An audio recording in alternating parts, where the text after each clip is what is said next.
I'm Isaac Hayes III, founder and CEO of Fanbase, and I'm here with a very important message. We are at a turning point in the Black community where we must have equity in the apps we use that scale to billions of dollars. But this time, we own the infrastructure, we own the culture, and we shape the future. And Fanbase is the future. Fanbase combines the free functionality of Instagram, TikTok, and YouTube into an all-in-one platform built for the evolution of social media and monetization. With over 1.4 million users, that's real proof that we are shifting the conversation of tech ownership and equity for creators. So right now, I want you to go to startengine.com/fanbase and invest today. The minimum to invest is $399. That gets you 60 shares of stock in Fanbase at $665 a share. This marks a turning point in Black ownership of social media. If we don't take this opportunity to own social media right now, we will always be customers to our own creations. And that can't go on. So once again, go to startengine.com/fanbase and invest today. We must own the platforms where our voices live, our stories matter, and where our culture drives the world. Thank you.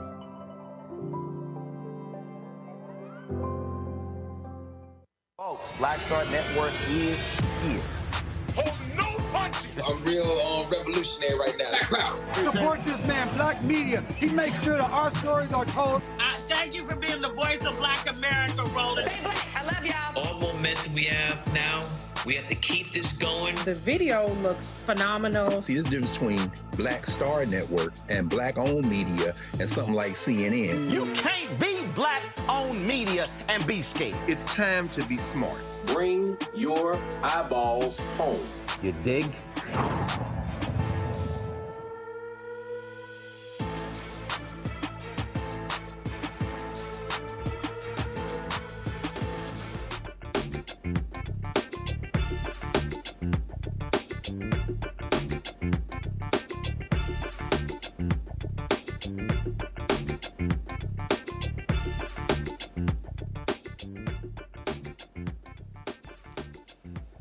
Folks, today's Thursday, October 30th, 2025, coming up on Roland Martin Unfiltered, streaming live on the Black Star Network. We're here at AfroTech in Houston, the George R. Brown Convention Center.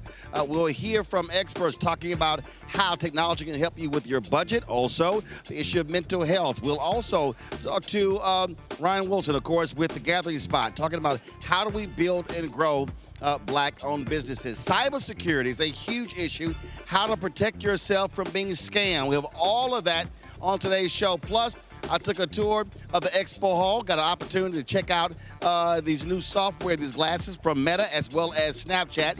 We'll show you some of that as well. I'm going to hop out to the plaza behind me and chat with some folks also in about an hour or so. Plus, on today's show, the Donald Trump MAGA federal government shutdown hits day 30. And we are just a couple of days away from when SNAP benefits will not go out. And isn't it amazing how all these conservatives now despise folks who are on SNAP, which includes a hell of a lot of their voters. Also, critical races happening in Georgia with the Public Service Commission that impacts your utility rates. We'll talk with one of the candidates on the show. Plus, Virginia delegates are also looking at how do they change their districts in gerrymandering. The House has already moved on that. Lots for us to talk about. It's time to bring the funk right here on Roland Martin Unfiltered on the Black Star Network. Let's go. He's got it. Whatever the miss, he's on it. Whatever it is, he's got the scoop, the fact, the find. And when it breaks, he's right on time and it's rolling. Best believe he's knowing. Putting it down from sports to news to politics. With entertainment just for kicks, he's rolling. It's on go, roll, y'all. It's Roland Martin, yeah.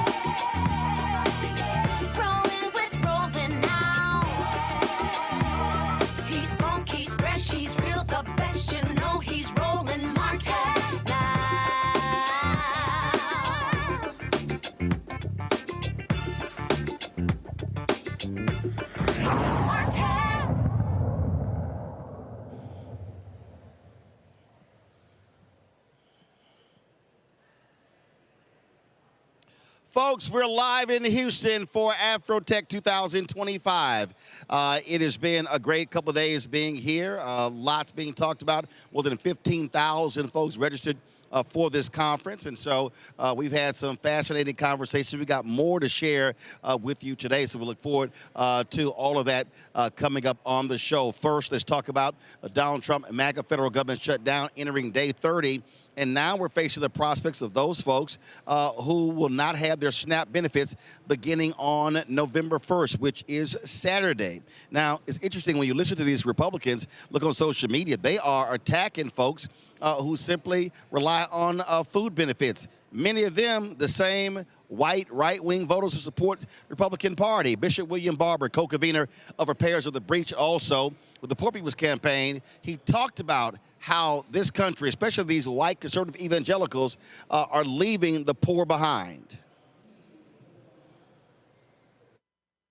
We come here today because our faith demands it. Jeremiah 22 says that when we come to the places of power, we're supposed to say to leaders, rescue the people from the oppressor's hand. We're supposed to say, don't do any violence or pass policies that will kill and destroy people's lives. And we are supposed to have good news and welcome for the immigrant. Our text that Jews, Christians, and Muslims honor tell us that we must care for the least of these. And the question is not, did we pray? The question is, where were we when people were hungry? Where were we when they were thirsty? Where were we when they were immigrants and strangers? Where were we when they were sick? We are called to have good news to the poor. Word literally means protokos, those who've been made poor by economic policies. We also come here because we are saying America must be who she says she is. And who she says she is a place that is supposed to establish justice, not establish injustice. A place that is supposed to promote the general welfare of all people, not the general hurt of some people. That we are supposed to be a place that provides for the common defense, not just the defense of the lobbyists and the defense of the greedy. We have named this bill the big, bad, deadly, ugly, destructive bill because it does not heal, it hurts, especially poor and low-wage people. We know that 51,000 people, according to studies by Yale and Penn, will die as a result of the impacts of this bill in the first year. And in a moment, I'm going to have Hannah read you some real numbers. We declare, Mr. Leader, that this bill and the actions here are morally indefensible, constitutionally inconsistent, and economically insane. Because this bill hurts children. It hurts the disabled. It hurts veterans. It hurts the already sick. It hurts those with chronic diseases. Some of the stories of the millions that you will hear in just a moment. And it is wrong, we believe, for every House member, we don't care what party they're in, if you voted for this bill to take from the most vulnerable and transfer more money to the rich than was transferred from the slave to slave masters. If that's what happened, and you as a congressperson get free health care when you get elected, just because you get elected, you get the top-of-the-line health care with no pre-existing condition, and you're able to pass that on to your family. How wrong and immoral is if you get it and then you don't want the people who elected you to have the same thing.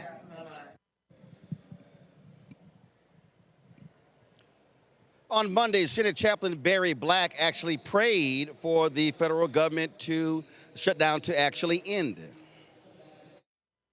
Let us pray.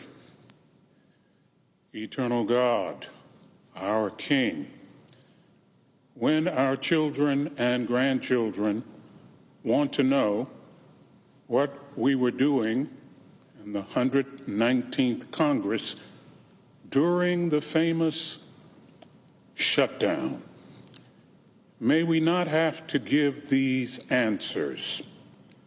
I helped set a new record for keeping the government closed. I failed to appeal to the better angels of my nature. I forgot Matthew 7:12, which states, "Do to others whatever you would like them to do to you." This is the essence of all that is taught in the law and prophets. Lord, remind our lawmakers that no gold medals are given for breaking shutdown records, but a crown of righteousness is given to those who take care of the lost, last, and least. We pray in your loving name. Amen.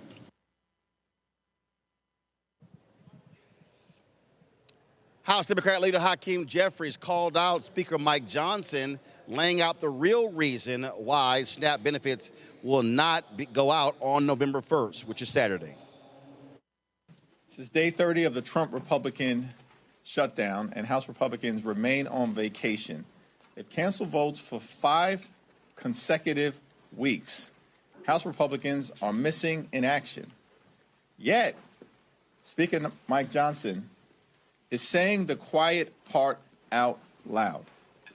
It's extraordinary that earlier today, Mike Johnson admitted that Republicans are willing to starve hungry children in this country and take away SNAP benefits starting on November 1st so they can pressure Democrats into gutting the health care of the American people. That's what Mike Johnson admitted to just a little while ago. That's extraordinary.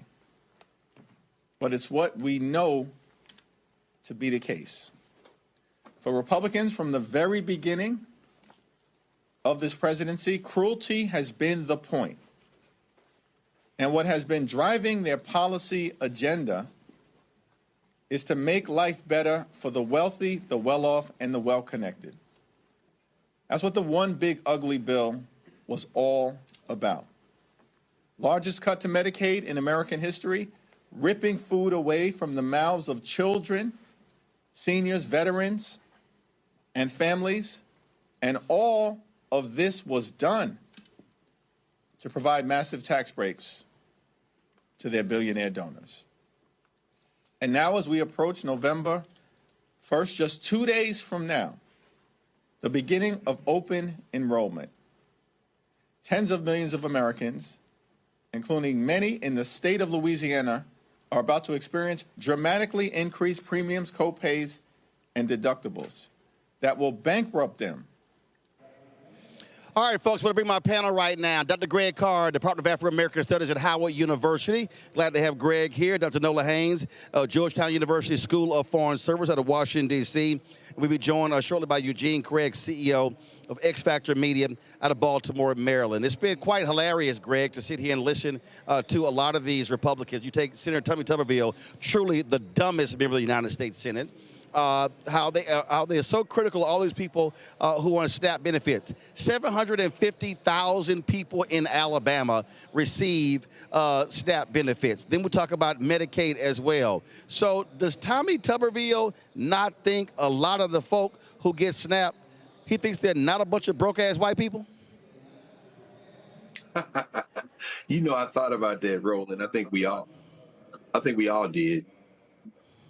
Thinking about a place like Leeds, Alabama, for example. I think it's where Charles Barkley is from. I was past Leeds on the way back to Atlanta. I was in Montgomery, Birmingham, actually, earlier this summer. And I think, what if Charles Barkley had decided not to go to Auburn from Leeds, Alabama, where folks in that little community need assistance? Tommy Tuberville should ask himself a question if he has the mental capacity, because he is not only he's the dumbest member of the Senate, he might be the stupidest human being to ever hold elective office in the United States of America. But I wonder if he asked himself how many of his players at Auburn University came from families that needed food assistance. But more importantly, and I saw Luke Campbell tweeted this out today with attached to this video of him making these stupid remarks. He's saying that perhaps the players, black and non-black, who play for Auburn and a lot of these schools should reconsider going to these schools in states where the people who are elected to office to represent them and help them are treating them as if they are somehow a cancer. I agree wholeheartedly. So all you young people out there considering going to these slave economic concern schools, these SEC schools, you should ask yourself, if you want to go to a school that still associates with a racist who is running for governor of Alabama right now, who says that you're sitting on your ass doing nothing, when in fact, in reality, the people he is attacking are his own people, but he's not talking to them. He's talking to you. I think it's time for that. And the only thing I would say is that listening to Judge Indira Tawani, who was on the district court in Massachusetts, questioning the government and saying, y'all got more than enough money to carry this through the shutdown, but somehow you're saying you can't spend the money in the reserve, make it make sense to me. I suspect that the courts might be the one that deliver a victory. And these Republicans are scared as hell because the clock is ticking, and the courts might be the ones who end up saving us in terms of this food insecurity issue. Perfect example when you talk about messaging and how you must utilize effective messaging.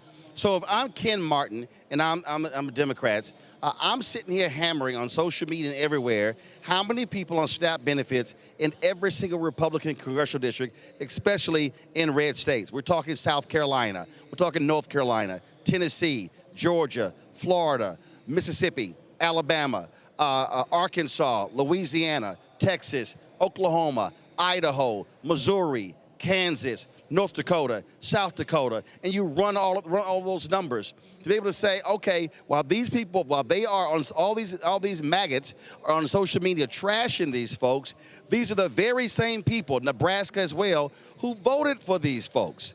And so that's how you throw it in their face, and they should be messaging in those red states to those voters saying they are calling y'all a bunch of lazy ingrates.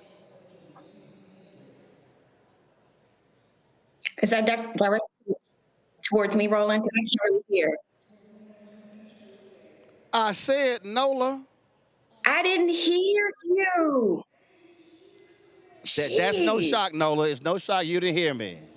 Anyway, so yes, I completely agree with that strategy. Numbers are easy.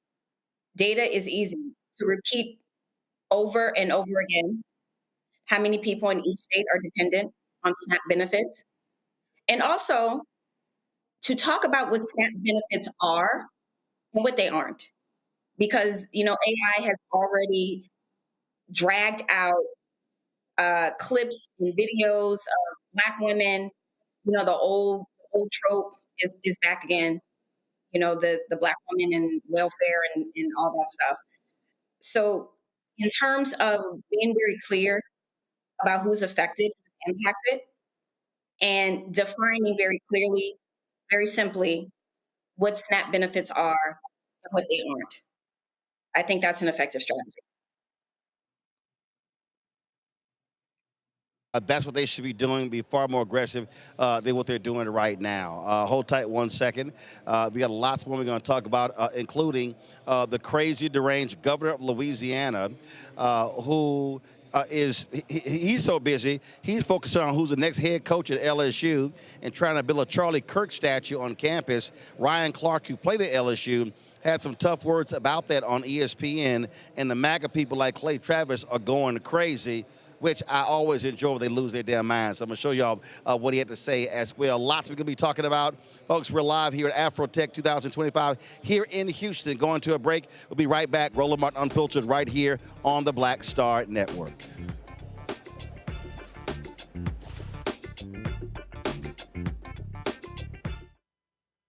In the military, I gave orders, and they went a lot further than they do around here. If there's one thing I've learned as a mom and foster parent of more kids than I can count, Investing in their future isn't a choice. In Richmond, I'll fight for Stafford's fair share for our schools. Smaller class sizes, better teacher pay, and more vocational training. I'm Stacey Carroll, and I'll fight to get our kids' future in order. Nicole Cole knows the cornerstone of a successful life starts here. Virginia Public Schools gave Nicole an excellent education. They helped her become a small business owner, family financial planner, mother, and community leader. Now, after 4 years on the Spotsylvania School Board, Nicole is running for delegate to meet the needs of all students. As our delegate, Nicole will fully fund our schools, raise teacher salaries, and help graduating students stay in our communities. Nicole Cole for delegate. For us, for our future. As a pastor, I hear a lot about trips to the doctor, bills piling up, jobs being lost. So as your delegate, I went to work writing laws that protect families, helping parents care for their disabled children, capping insulin costs, lowering prescription prices, and investing in our police and schools.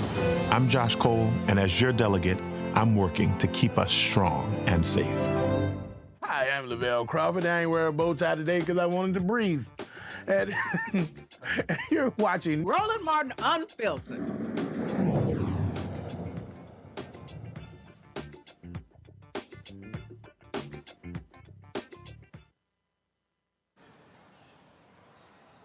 Hot shot with music.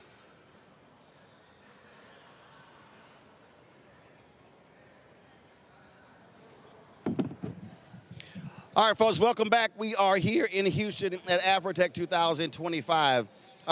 We talk about technology. It's not just, obviously, technology companies. It's really how does all of our lives intersect with technology. And there have been a number of folks we've been talking with here, individuals, of course, who are in for-profits, nonprofits, universities, and here. How about social workers? And so that's what the conversation we're going to have. Joining us right now is the head of the National Association of Social Workers, Dr. Anthony E. Street. How you doing?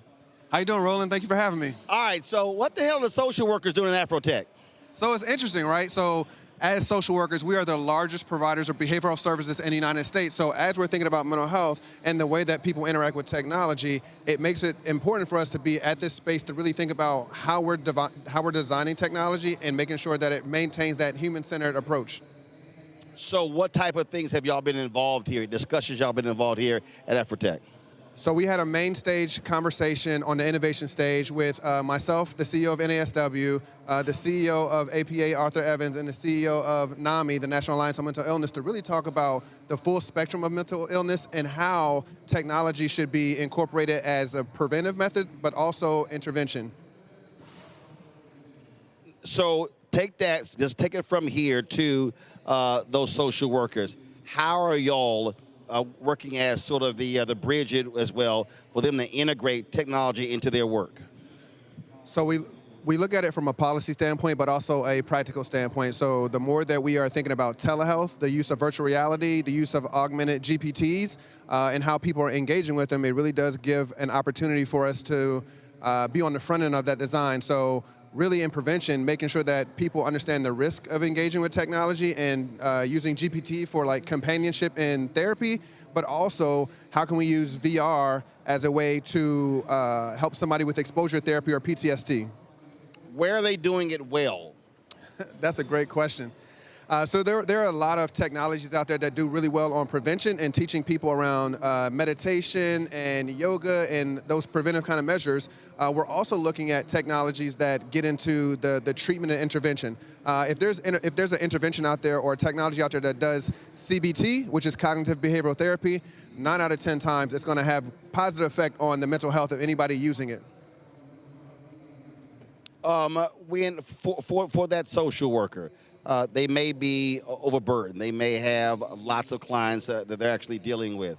And so in terms of a ratio, are people seeing folks directly, individually, or are you seeing an increase in virtual? So we've definitely seen an increase in the use of virtual therapy and telehealth as a result of COVID. And so more people are doing it and looking at ways to have access. So that is one of the things that we're trying to see is like when people do it, how do we do it well?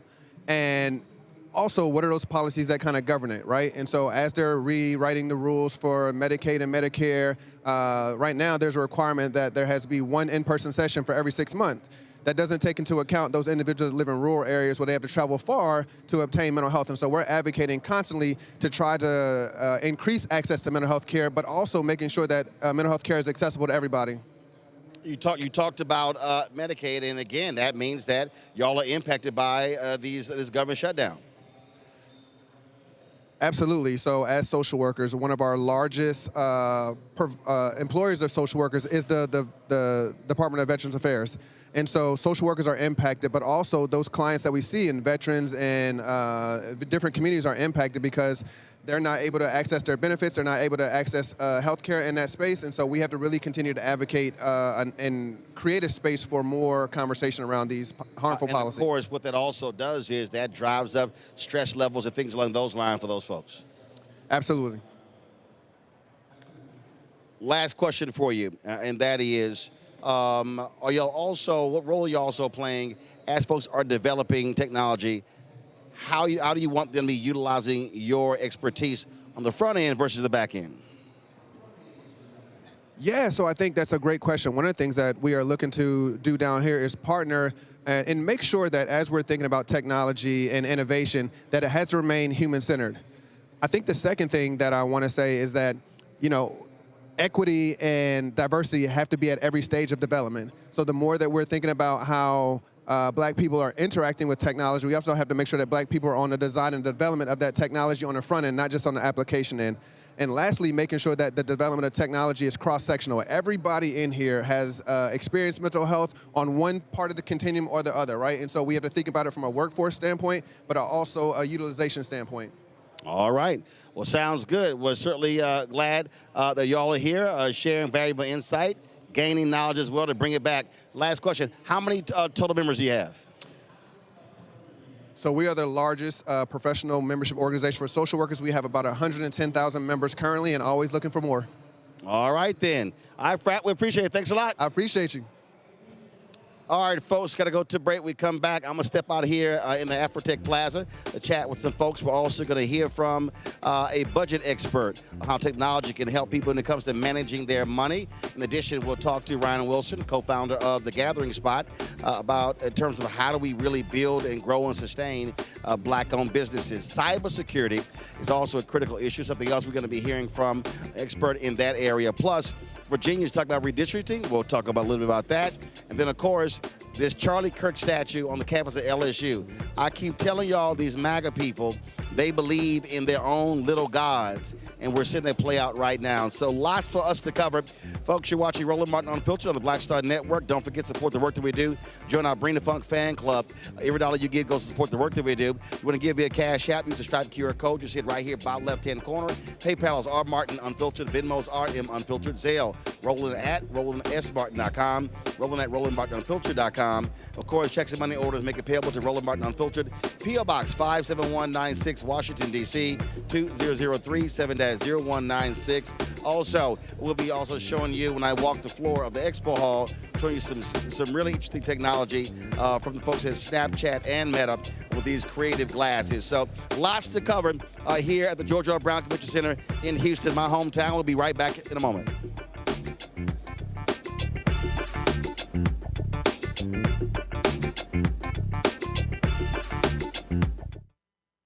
Said the quiet part out loud. Black votes are a threat, so they erased them. After the Supreme Court gutted the Voting Rights Act in 2013, Republican legislatures moved fast. New voter ID laws, polling place shutdowns, purges of black voters from the rolls. Trump's Justice Department didn't stop it, they joined in.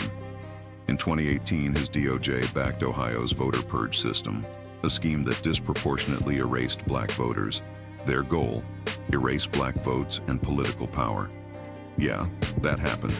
These are the kinds of stories that we cover every day on Roland Martin Unfiltered. Subscribe on YouTube and download the Black Star Network app. Support fact-based independent journalism that centers African Americans and the issues that matter to our community.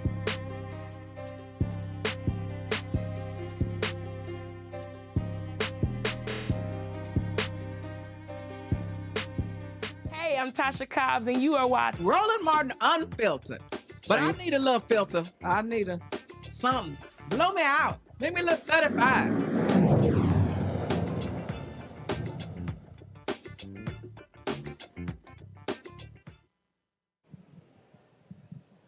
Folks, welcome back to AfroTech here in Houston. I told you the other day that Louisiana Governor Greg Landry, Jeff Landry, is an absolute idiot. He got involved in the firing of Brian Kelly, the LSU head coach. Now he's like, oh, the AD Bob, AD Scott Woodard is not going to have any role in it. Now he's championing building a Charlie Kirk statue on the campus of LSU. Well, Ryan Clark, who was a star at Louisiana State University, had a few words to say about that on ESPN's First Take. First off, it's the second most ridiculous thing he said this week.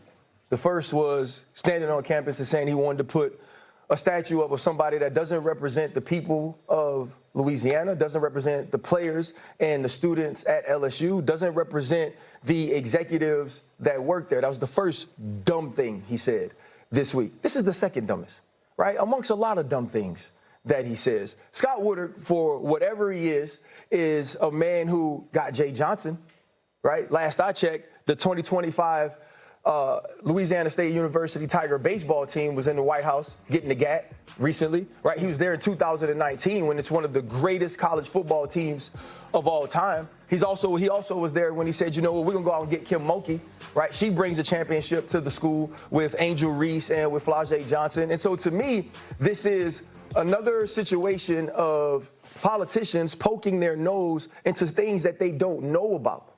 And I honestly believe it was so he can get in front of a microphone and say, look at this connection I have to the president, and he likes to pick winners so he could placate to somebody he idolizes. You don't know nothing about football.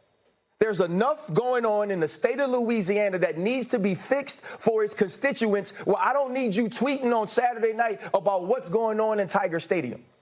There is too many issues happening right there under your nose that ain't got nothing to do with sports. Scott Woodard is a good man. Scott Woodard is a man that cares about LSU. In the greatest times, back in the day, he understood what it was like to be a part of a winner, and he's brought more winners back to the school. He didn't miss because Brian Kelly wasn't capable. He missed because Brian Kelly was no longer willing. Brian Kelly was no longer tapped in. Brian Kelly didn't care if the people of Louisiana cared about him, and he didn't care if the players knew that he cared about them. That's where it went wrong. Not in picking a man who was the winningest all-time coach in Notre Dame history. And so for me, it's emotional, clearly, and it pisses me off, but Scott Woodard deserves to pick the next head coach, and the governor should stay out of it. All right, folks, let's go back to our panel. We're joined by Eugene Craig. Eugene, these MAGA people really are stupid, Eugene. Really, a statue of Charlie Kirk ain't from Louisiana, don't know nothing about Louisiana. And Ryan Clark is absolutely right. And these fools like Clay Travis and the rest of these MAGA people are all upset, calling his comments racist. And no, Clark is absolutely right. We're talking about a broke-ass state in Louisiana, and Jeff Landry should be spending more time on the issues in Louisiana and stop focusing on damn LSU football and a dumbass statue. Listen, you're dealing with a couple. Sorry, you're dealing with a couple situations. First and chiefly, Republicans, MAGA world, they're doing a lot around this whole around Charlie Kirk. You got DeSantis and the Florida General Assembly mandating that every college and university dedicate some streets to him. You got, Landry, Governor Landry here, want to dedicate statues to him. I say all the time on another platform, the closest thing some people get to God is being a victim that can't be questioned. And that's what they're doing with Charlie Kirk right now. He's a victim that can't be questioned. And so they're literally trying to make him turn from God. And the thing is this, what he did when he was on this earth was the antithesis of a lot of the communities, the constituencies, and the institutions that they're trying to force to recognize him and acknowledge him. I would also say that the governor, yes, he has a lot of issues to deal with well before it gets to LSU football. I think LSU and LSU football probably take care of itself. And the thing is, it's also, as these folks are supposed to be small government folk, right? Small government conspirators. I think it's about right that you let LSU handle LSU's issues on their own.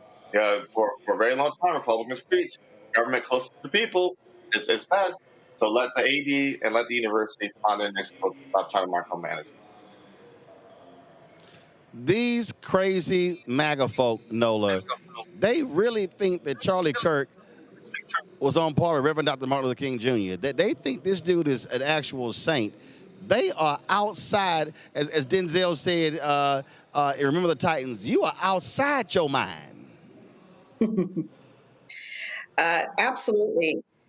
And the way that they are trying to make actual racism a non-thing is a part of this that really gets to me. And what I see, this is just signaling, weighing in on what's happening at LSU. I genuinely feel that the governor is doing this because, first of all, he's trying to get the president's attention.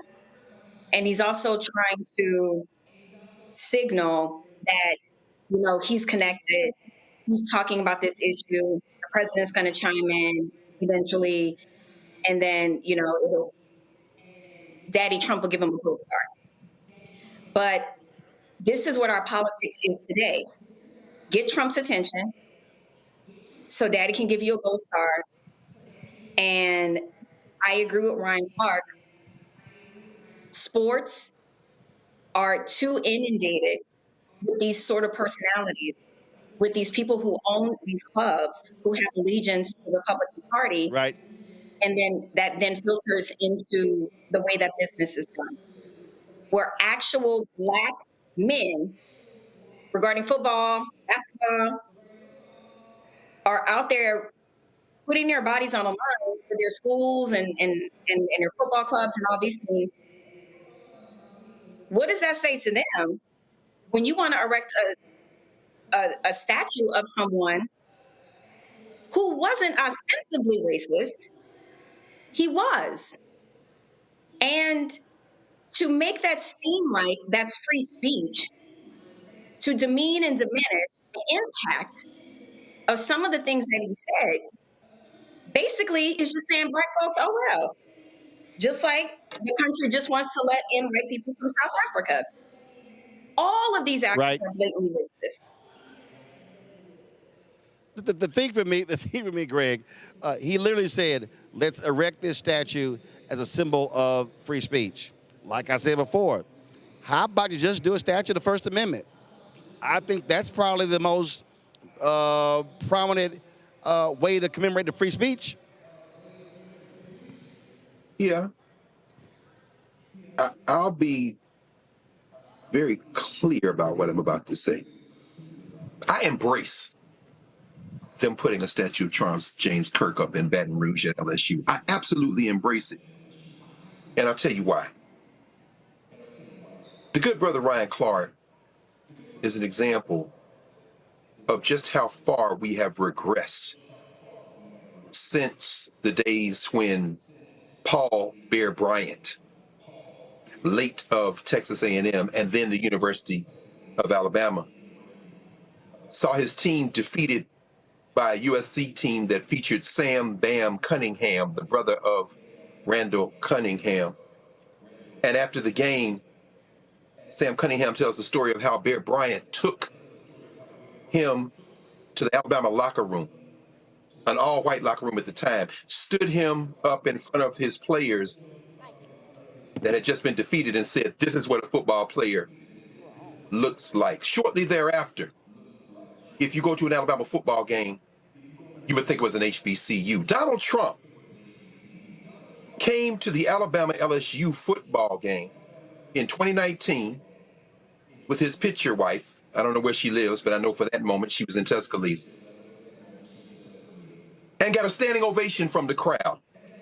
The following year at the national championship game, when LSU played Clemson, he came to the game and got an ovation from the fans. Please understand, Brother Ryan, I'm with you as far as it goes, but when you start talking about ball chasing, as if it is not part of the fabric of white supremacy in this country, you, my friend, have become a useful tool in the advancement of white nativism and nationalism. Where am I going with this? Put the statue up, baby. And if you are a basketball player, women's or men's basketball, if you are a volleyball player, women's volleyball, if you are a track athlete, if you are a football player, black or non-black, you should then say, I will not play at Louisiana State University. I will not play at Alabama University or Auburn University or the University of Tennessee or the University of Georgia. You see, what you got to understand is that sports is at the heart of white supremacy in this country. Ever since they had two black men slapping the hell out of each other on a plantation at the roots of boxing. I want a statue of Charlie Kirk up. Because if you remember what happened the night before James Meredith integrated the University of Mississippi, it was the governor of Mississippi, Ross Barnett, who led the pep rally for segregation as they waved the Confederate battle flag. And if you know about Ole Miss, you know that while those black players continue to feed the maw of Mississippi, they have a statue of James Meredith on that campus that was found wearing a noose. And the young American Negroes continue to chase the ball up and down the field for Ole Miss. Until we revive our self-respect, not only will they put up statues, they'll do it with a couple of Negroes who will key behind the racist president of the United States and his 90,000 seat ballroom or whatever, 90,000 square foot ballroom, and say, I sure is glad to be here, boss. Y'all stop going to LSU and watch how fast they change their tune. In fact, put together finally a little checklist, a little 10-point checklist. And at the top of your checklist is the bag. We know y'all, they buying football players. Okay, no problem. Number 2 is diversity. If this school that I'm about to sign with for $500,000 or $50,000 or $150,000 a year and NIL deals doesn't have as number 2 a percentage of black players that I'm satisfied with, I'm not coming there. Watch how quickly Ohio State and Michigan and USC, watch how quickly the University of Kansas and now Indiana University, watch how quickly Nike U and Oregon make diversity a priority, and watch the Confederacy die until they do the same. Let's get serious about this. I'm sorry, Ryan. You chase ball for a white supremacist, brother. And until you deal with that, I don't want to hear anything you have to say. And on that note, we going to a break. When I come back, I'm going to be live for the plaza out of here. We're going to have a lot more interviews here from AfroTech. Folks, you're watching Roland Martin Unfiltered right here on the Black Star Network. This week on The Other Side of Change. Book bans, anti-intellectualism, and Trump's continued war on wisdom. This is a coordinated backlash to progress. At the end of the day, conservatives realized that they couldn't win a debate on facts. They started using our language against us, right? Remember when we were all woke and the woke movement and all that kind of stuff? Now everything is anti-woke, right? When we were talking about including diversity, equity, inclusion, and higher education, now it's anti-DEI. All this are efforts to suppress the truth because truth empowers people. You're watching The Other Side of Change only on the Black Star Network. If in this country right now, you have people get up in the morning and the only thing they can think about is how many people they can hurt, and they got the power, that's the time for mourning. For better or worse, what makes America special, it's that legal system that's supposed to protect minorities from the tyranny of the majority. We are at a point of a moral emergency. We must raise a voice of outrage. We must raise a voice of compassion. And we must raise a voice of unity. We are not in a crisis of party versus party. We are in a crisis of civilization, a human rights crisis, and a crisis of democracy itself. And guess what? You've been chosen to make sure that those that would destroy, those that would hate, don't have the final say, and they don't ultimately win. Next on The Black Table with me, Craig Carr. Why the America we live in today is not what the founders intended or what they outlined in the Declaration of Independence and even the Constitution. Professor and author Kermit Roosevelt will join us to talk about his book, The Nation That Never Was. how history was misinterpreted, the intent and realities of America's beginnings, and missed a much better story in the process. So if you have to pick some group to marginalize, I think it should be the people who are against equality. That's next on The Black Table, right here on the Black Star Network. This week on A Balanced Life with Dr. Jackie, we're continuing our series of putting in the work, A Chef's Journey. Are you an aspiring chef? Someone who already has a business, trying to figure out what your next steps will be, who to talk to, and how to get there? Well, on this week's show, our great guests and wonderful chefs will talk to you about what it means to discover your purpose, your why of being in the kitchen, and then knowing how to put a business together. The menu controls everything. The menu determines everything. But the business plan is where you have to go back to. When you get into the business, at the end of the day, you know, social media and TV, all of that stuff is cool, but you still have to run a business. You still have to be in relationship with people. That's all next on A Balanced Life with Dr. Jackie here on Black Star Network. They said the quiet part out loud. Black votes are a threat, so they erased them. After the Supreme Court gutted the Voting Rights Act in 2013, Republican legislatures moved fast. New voter ID laws, polling place shutdowns, purges of black voters from the rolls. Trump's Justice Department didn't stop it, they joined in. In 2018, his DOJ backed Ohio's voter purge system, a scheme that disproportionately erased black voters. Their goal, erase black votes and political power. Yeah, that happened. These are the kinds of stories that we cover every day on Roland Martin Unfiltered. Subscribe on YouTube and download the Black Star Network app.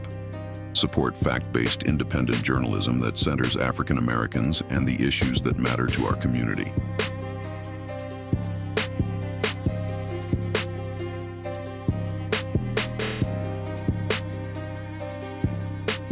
How you doing? My name is Mark Curry, and you're watching Roland Martin Unfiltered. Deep into it, like pasteurized milk without the 2%. We getting deep.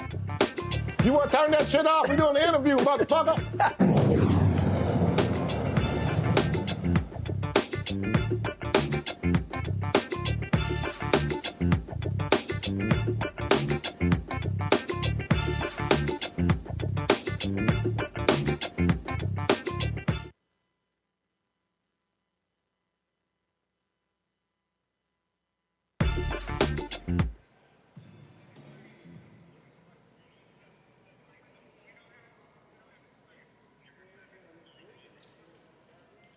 It's been the center of activity. You see, you got all the couches out here. You see folks out here just chilling, relaxing. You got the Lexus tent over there, and then of course you've had all these other different vendors out here.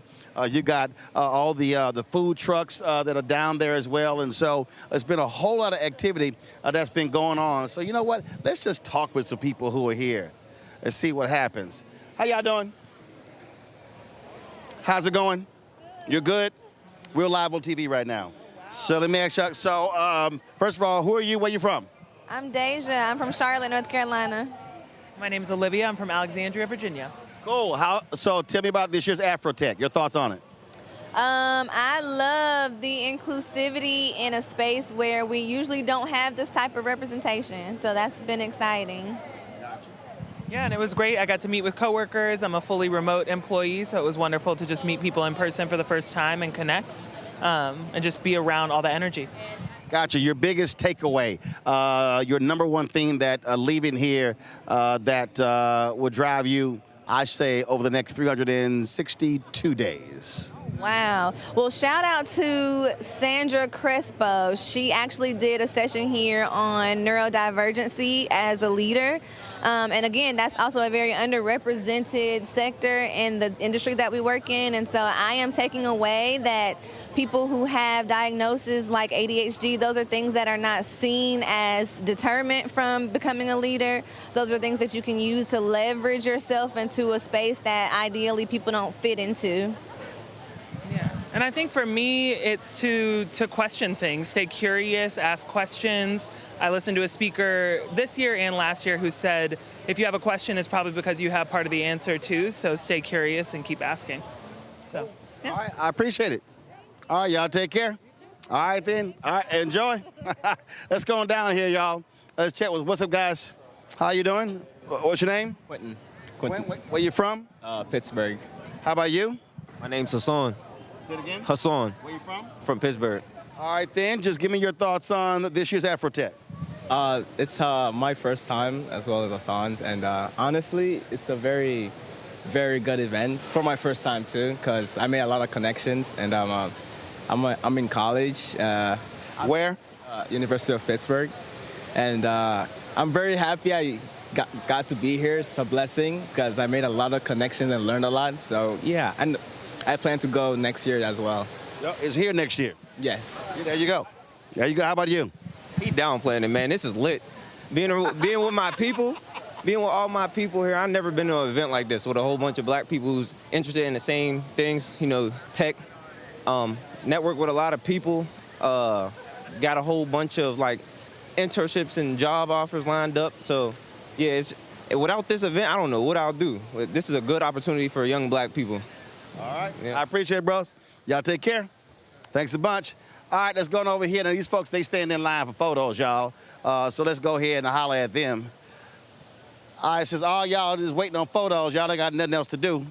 I'm going to ask y'all a couple of questions. What's your name? Where you from? Yolanda Collins, and I'm from the Bay Area. Cool. How about you? Simone Austin from Durham, North Carolina. Cool. And your thoughts on this year's AfroTech? Absolutely amazing. Absolutely amazing. I love it. It grew from over the years. I've been following AfroTech for a long time. And how many times have you been to the conference? 3. 3. Yes. This is my first time, so I was very blown away. It's a lot of people here, so I'm looking for a job, and it's been really good. I met a lot of great recruiters, so it's a fun time. All right, cool. Sounds good. I appreciate it. Thanks a bunch. All right, how about y'all? Where you from, bro? I'm from Seattle, Washington. Gotcha. My name is Abdul Hakeem Zongo, but I just go by Hakeem. First time at AfroTech, or you been here before? It's my very first time out here. All right, so tell me about it. It's going great. It's a lot of networking opportunities, a lot of businesses that you can connect with. I love it. I'm going to probably be here next year, too. All right. Sounds good. All right, how about you? Oh, my name is Monte from Houston, Texas. Yeah, AfroTech's been cool. Your first time? Yeah, first time. Okay. Yeah. What stands out in terms of what you learned here? Probably just meeting different types of people from different types of walks of life. You know, some people established, some people trying to get to where they want to get in life, and then, yeah, different states too. So, you know, just not encapsulated in Texas or Houston specifically, but just meeting all sorts of people. All right. How about you? I'm Jalen. Hold on, bro. Oh. No, we're live on TV. Hold on. I'm Jalen. I'm from Houston. It's my second time here. Fun time always. Great networking with people. That's all I got for y'all. That's all you got? All right, cool. How you doing? Isaiah. I'm originally from South Bend, Indiana. So Boilermakers stand up. One thing that stood out to me is just taking away unapologetic nepotism. So just making sure we lift as we climb and we practicing black excellence. Okay. Yep. All right, bro. I appreciate it. Thank you, man. All right, then. All right, you're here at AfroTech. It's your first time. What's your name? Where you from? That's not my first time. It's like the third year. But my name is Bo. I'm from Dallas, Texas. And what was the other question? You said it's your third year at AfroTech. Yeah. Just your thoughts on this year's edition. Yeah, it's pretty cool. It's pretty cool. You know, I always love the expo. You know, time to get out there, network, meet new people. For me, it wasn't even about, you know, job hunting or anything like that. It's just meeting a lot of cool people in tech, you know, and things like that. Okay. But I was trying to get you because I'm Payo, man. I got you, but I'm also live on TV, bro. I feel you, but it's like I'm also working. I got you. All right, then. Hey, how you doing? I'm good. How are you? What's your name? Where you from? Kanisha Aiken. I'm from Houston. H-Town. First AfroTech? First AfroTech. Your thoughts on it? Amazing. We'll be back every year. Got you. So what stood out? What was it? The community, the information, the community more than anything. Just there's a sense of innovation, creativity, and community. Okay. Yeah. All right, sounds good. Yeah. Well, it's back here next year for the 10th anniversary. I heard. I'll be here, without a doubt. All right. Yep. Sounds good. Thank you. I appreciate it. Let's see here. I'm going to chat with, let's see here. I'm going to grab these two right here. Hey, what's going on? How you doing? What's your name? Lawanza Quince. Cool. What's your name? Akira Calico. All right, then. So, first AfroTech, or you been here before? Before. Gotcha. Yeah. How many years? You were there last year? Yes, sir. Okay. Well, how did you enjoy this year? Oh, I think it's phenomenal. It's a real good opportunity to socially and professionally network with your peers. How about you? This is my first year as a student here, and I think it was very resourceful and very impactful for us students to get opportunities to gain insight with all of the companies here. Gotcha. So what's the one thing that stood out? Was it a speaker? Was it a session, a forum? What was it for you? One thing that stood out to me was all of the recruiters were not just being very informal and being just very strict business-wise. They were actually giving us opportunities, how they came up in life within college or starting off, and I think that was pretty good with giving us some tips. How about you? For me, it is corporations' dedication to providing job opportunities in the face of the want of DEI opportunities. And so that shows you how proactive and conscious the business community has been with minorities in the greater Houston and nationally throughout the country. All right, sounds good. I appreciate it. Thanks a lot. So again, you've had a lot of folks who've been here, and we've talked to many people over the last few days. And understand, as we said, what you've got is you've got a lot of corporations that were here last year that did not come back this year, this whole anti-DEI deal. And so we need to make sure that the people who did not support this conference, also not supporting other black conferences, other expos and things along those lines, we need to be calling those folks out because, again, they want us to continue to use our money to support them. They should be supporting us as well.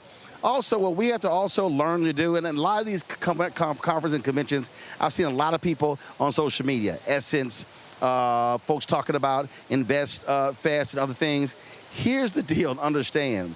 One, there are very few mass gatherings of African Americans, events like this here. The ability to be able to come to a place to connect with peers, other professionals, is hugely important.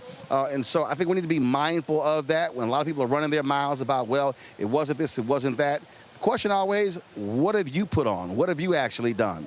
And so we've got some other great conversations we've had. We're going to be showing those a little bit later. And so we're going to be showing that because, again, great expertise, great knowledge. And as Kathy Hughes said at Radio 1, information is power. And we got to be able to take that information, places like this, bring it home, share it with others, to expand the horizons of so many African Americans. Going to go to a break. We come back more from AfroTech here in Houston, the George R. Brown Convention Center. And I'll be right back. Roland Martin Unfiltered on the Black Star Network. In the military, I gave orders, and they went a lot further than they do around here. If there's one thing I've learned as a mom and foster parent of more kids than I can count, investing in their future isn't a choice. In Richmond, I'll fight for Stafford's fair share for our schools. Smaller class sizes, better teacher pay, and more vocational training. I'm Stacey Carroll, and I'll fight to get our kids' future in order.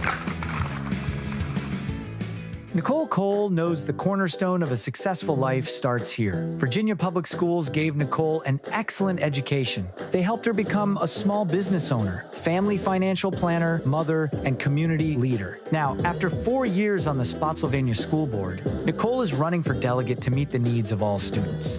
As our delegate, Nicole will fully fund our schools, raise teacher salaries, and help graduating students stay in our communities. Nicole Cole for delegate. For us, for our future. Josh Cole became a pastor and delegate to serve his community. That's why Josh is fighting to lower costs for families hurting from inflation and make sure we can all afford quality health care. But Sean Steinway has embraced his MAGA backers who support Trump's mass firing of federal workers and the MAGA plan to ban abortion with no exceptions. We deserve better than Sean Steinway. I'm Josh Cole, candidate for delegate, and I sponsored this ad. Hatred on the streets, a horrific scene, a white nationalist rally that descended into deadly violence. White people are losing their damn minds. as an angry pro-Trump mob storms the U.S. Capitol. We've seen shootings. We're about to see the rise of what I call white minority resistance. We have seen white folks in this country who simply cannot tolerate black folks voting. I think what we're seeing is the inevitable result of violent denial. This is part of American history. Every time that people of color have made progress, whether real or symbolic, there has been what Carol Anderson at Emory University calls white rage as a backlash. This is the rise of the Proud Boys and the Boogaloo Boys. America, there's going to be more of this. Here's all the Proud Boys, guys. This country is getting increasingly racist in its behaviors and its attitudes because of the fear of white people. The fear that they're taking our jobs, they're taking our resources, they're taking our women. This is white fear.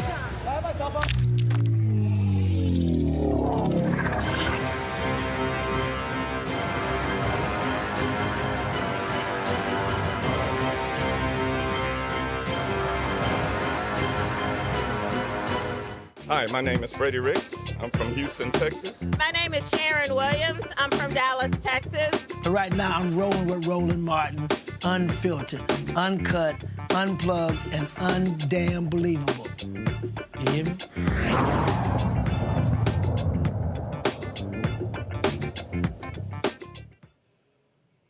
Folks, we've told many of you elections are critically important, every single election. And in Georgia, they have races for the Public Service Commission. This is going to be on Tuesday, okay? And so these are not sexy races. They're not president. It's not U.S. Senate. It's not Congress. It's not the governor. But it is really important for your everyday well-being. Alicia Johnson joins us right now. She's a candidate running for the Public Service Commission. Glad to have you on the show. For the folks who don't know, who don't understand, what exactly does the Public Service Commission do in Georgia? Well, the Public Service Commission, first of all, thank you, Roland, for having me. Let me start by saying that. I certainly appreciate you helping us getting the word out. But the Public Service Commission is an extremely important regulatory authority that exists in Georgia and in many states. And their primary job is to regulate utilities and to protect consumers. And this includes again, and so we pay for those utilities. And for the folks who don't understand, when you're complaining about your utility bills, then you're complaining to the Public Service Commission. That is absolutely correct. And here in Georgia, Roland, we have an all-Republican Public Service Commission who has raised our rates 6 times in the last 2 years. You know, and that's so important because, as I said, it's not a sexy race. It's not a big race, and turnout is going to be critical. This is a perfect example of what I keep saying, that if black folks in Georgia, if we vote at 70% of our capacity, then we can put folks like you on the Public Service Commission. Absolutely, absolutely. To your point, it's not a sexy race, and a lot of people don't even realize what the Public Service Commission does. So this race is extremely important. Here in Georgia, 47% of our population is asset limited, income constrained, working families. If we look in rural communities, that goes up to 52%. And when you crisscross urban areas like the city I live in, Savannah, childhood poverty jumps up to 80% in some of those cases. So every day, families are making choices between their power bill and prescriptions, their power bill and food. And now with the issue with SNAP, it's going to be even more crucial that we have people in elected offices and elected positions who understand that good public policy is not red or blue policy, but good public policy is people-centered policy. And we have to begin to put people over profits. Questions from our panel. Nola, you first. Thank you so much. This time in our country, I can't really stress how important it is to get people out to vote. We talk so much on this show about voter turnout. So what is that looking like as we are going into these special elections? What is voter turnout? Yeah, we can do far more with voter turnout. We have done an amazing job given what the context usually looks like for some of these smaller special elections. We're about at between 5 and 6% overall in the state. And with a little over 200,000 folks having already voted. We know that in portions of our state, municipal elections are going on, so we expect greater turnout in those areas. But we need to get the word out. We need to mobilize people as much as possible. We've been on the phone, we've been texting, we've been mailing, we've been, of course, doing media interviews. We've been out across the state canvassing. We've been talking to communities and trying to get the word out so that we can teach people that they are literally advocating for themselves from self to system every time they take a vote. Eugene. Hi. Well, thanks for running. Thanks for running. You know, we need folks in these positions, especially when it comes to public utilities. You know, some of these utilities come just run out of control. I guess my question is, you know, are there any national orgs act organizations coming in to help fill that gap, being that it is an off-year election, and then more importantly, it's an off-year election in a place where, you know, folk aren't necessarily used to off-year elections. Right. So to answer that question, I would say yes. The DNC has gotten involved in this race. So the Democratic National Committee has committed itself to this race, but also our local party, Democratic Party of Georgia, it has been organizing and getting the word out about this election. And then all across Georgia, grassroots organizers, volunteers have all rallied together to stand behind this race and to push it forward and to make certain that people are aware and that they understand that they have the power to elect a commissioner who is a regulator and not a rubber stamp for our utilities. All right, then. Well, Alicia, good luck. Again, this is one of the races. People need to understand it's a statewide race. We can actually play a huge, huge role in it. And so good luck on Tuesday. All right. Thank you, Roland, and thank you for having me tonight. I appreciate it. Thank you so very much. Folks, I am looking over some, give me 1 second. I'm looking at, lots of changes happening at CBS in this just in. Variety is reporting that Gayle King will be departing the CBS morning show next year. Of course, Barry Wise took over as editor-in-chief.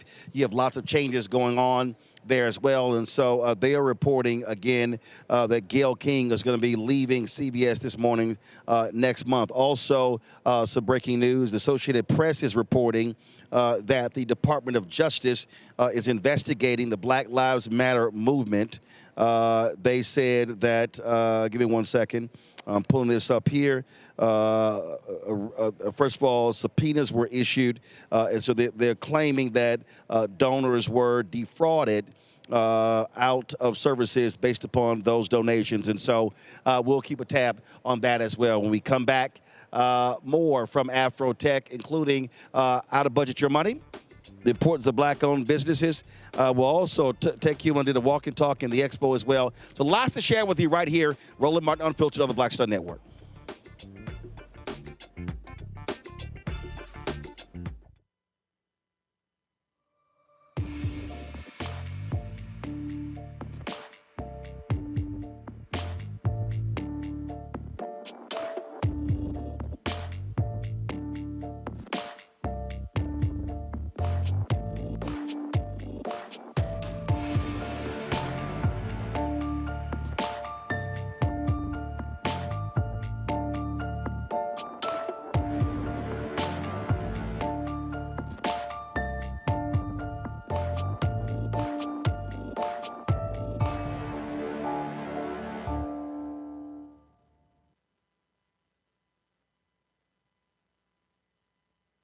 What's good, y'all? This is Doug E. Fresh, and you're watching my brother Roland Martin Unfiltered as we go a little something like this. Hit it.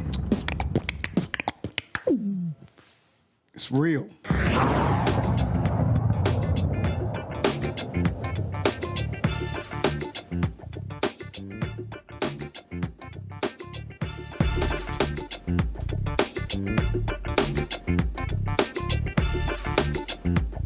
Tech in Houston. Been having some great conversations.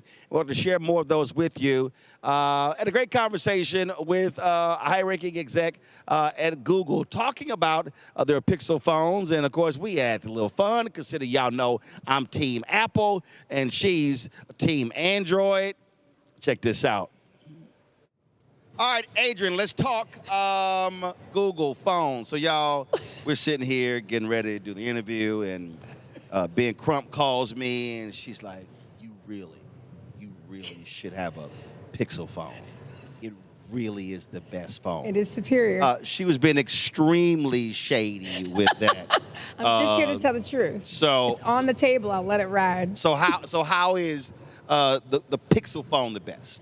The Google Pixel phone. So first of all, I lead marketing for the Google Pixel organization, and there are so many ways. So you might want to just start by saying the winner of the best phone, which is like judged by technical experts, best phone 2 years in a row, Google Pixel. Okay? It is. But how is the best? What does it do? From a technology perspective, the camera is the best camera in the business. And you can do, when you start to add Gemini, if you start to integrate what Gemini can do for your camera. So we've always been the best camera. Who's I think Gemini? you know that. So we got Gemini, we got Aquarius, we got Leos. So I'm a Scorpio. Our generative AI is called Gemini. Now, what is true is y'all gonna name AI something I call Scorpio? Yes, I got You know what, Scorpio. I'm a Scorpio, but the answer is Gemini. And so what Gemini does for your camera is it makes it even better. Okay. We also have a tensor chip that allows your phone to be faster. The battery life is stronger. The hardware is differentiated, so our hardware and craftsmanship is incredible. Y'all AirDrop. That, first of all, unacceptable. That is an Apple feature, and Apple features aren't everything. I will tell you something about Apple, and normally as a competitor, we don't like to say each other's names, but I do, you must say their name. We are the challenger brand, which I personally as a marketer have always loved. Mm-hmm. But if you think about things like AirDrop or FaceTime, there is interoperability challenges that Apple creates. So the whole green bubble, blue bubble drama, that is created by Apple. That person with that green bubble in the group chat. That is not their fault. That is Apple's fault. So that you have a poor communication experience. Our technology is superior, and truly, people on Android are being bullied because of it. So if you have done that, and by your face I see that you have, apologize. Oh, I'm not apologizing. To your Android I'm not friends. apologizing. It is Apple ruining the group chat. Okay, and if you're at a party, what do they say? Does anyone have a Pixel to take the pictures? Nah, that's the first of all. That's people who do not take photos. Okay, that's people who do not take photos. Because my man Steven Soderbergh, he shot that movie High Flying Bird. It's a Netflix movie. Yes. Phenomenal movie. Yes. With 2 iPhone 7s. Yes. Advertising. He got No. paid. Yes. No, I know. But the filmmaking piece, and that was pre-cinematic feature. Correct. So first of all, I'm always jacking with my Android friends, because I was actually YouTube Black at the conference, and they gave us a Google Pixel phone. Yes. Did you use it? Oh yeah, I use it for the teleprompter. Unacceptable. We are not making fast friends right now. I use it for my portable teleprompter with the app. But the reason for me, okay, you understand.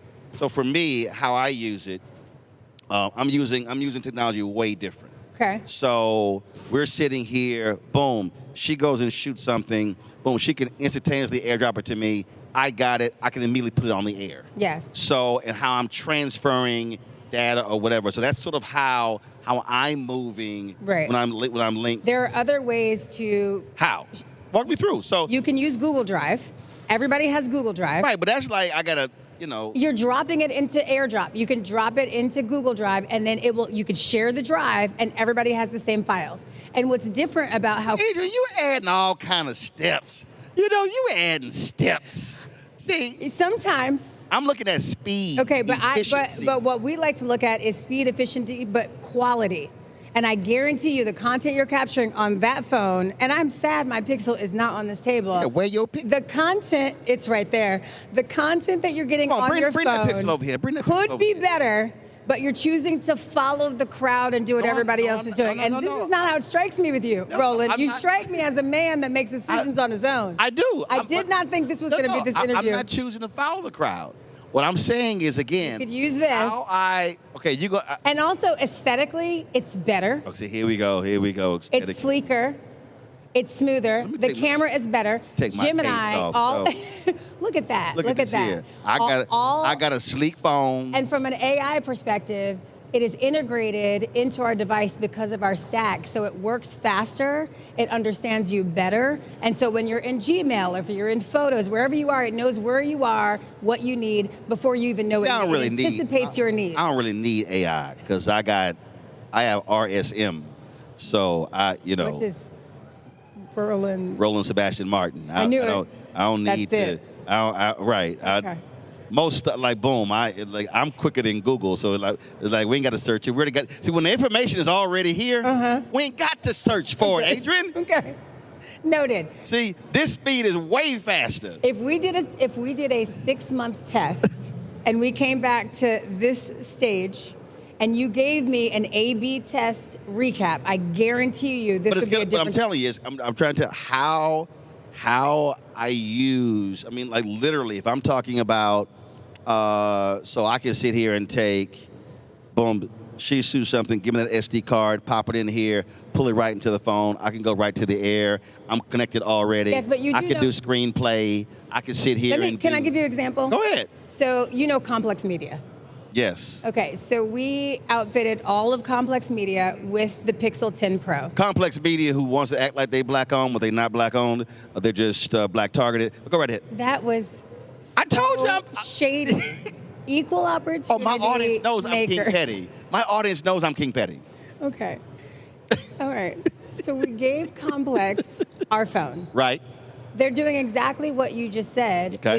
It's all an ecosystem. So to not switch just because you're locked in, which is what they do, just because they've locked you into an ecosystem is not a reason. The Complex team's content is a higher grade now. They would tell you that because they're using our devices. They just don't really know how to shoot. See, that, I mean, you know, I went to Jack Yates High School, Magna School of Communication. Yep. So, you know, I've been doing this since I was 14. Right. So they late. See, if they were taught right at an early age, their stuff would look better. Fair. I'll let the head publisher know. Yeah, let them know. It's them. Yeah, not the phone. Tell them look at Roland Martin Unfiltered, the Black Star Network, see how it's done. Okay, I will do. I will do. So what else? So in terms of marketing, what else are you driving, and how are you trying to? First of all, let's talk about the phones, though. Yeah. How it shoots black people. Oh, I mean, we have a feature. I didn't even tee you up for this one. So what? I told you I don't need the Google stuff, Adrian. What is very special about Pixel, and in all seriousness, Android. So I am new to technology. I came from the sport industry. I was at Nike for many years running North America. I was at Under Armour, Target, Gap, so consumer-led brands. What brought me to Google when they recruited me was the idea of their values and belief system, which is all about equity and accessibility, right? Google's about being helpful to absolutely everyone. And so when you look at the features that live within our device, we are making features so that everyone can see themselves. Got it. And that is something that I have always been very passionate about in storytelling. We need to see ourselves, and it's something that does not happen with a lot of the competitors in the space, but it is something in our make that we deeply believe in. So we have a feature on our device called Real Tone. And I wish I could show you the A/B on your phone versus ours, but it is built to pick up deeper hues, basically black and brown folks, who when you go and you take a picture with your white friends and you see your eyes and your teeth because your camera isn't picking up your beautiful skin tone, Real Tone, only found in Google Pixel and in Android devices, is built to pick up our tone, our color, and make us look as beautiful as we are and feel as proud as we are. See, I shoot some.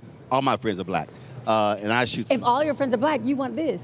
But I shoot some great photos. Oh, Lord Jesus. My lighting is amazing. Okay, but your friends who are not as good as you Oh, they know. would feel the difference. They're like, let Uncle Roro shoot. We know. There is something, in all seriousness, about leading with our values. And this is what Google is about. Okay. We are entrepreneurial. We are always looking for what problem needs to be solved. Okay. And I'm dead serious when it comes to accessibility and equity. Everybody should look good. Everybody should feel good. And it is true that a lot of camera technology is not built to pick up our skin tones. And so you can rest assured with our device, you are going to look stunning. And that is not a line. So here's the whole deal. First of all, it ain't like Apple is not a sponsor. Their CMO won't even take a meeting with me. See?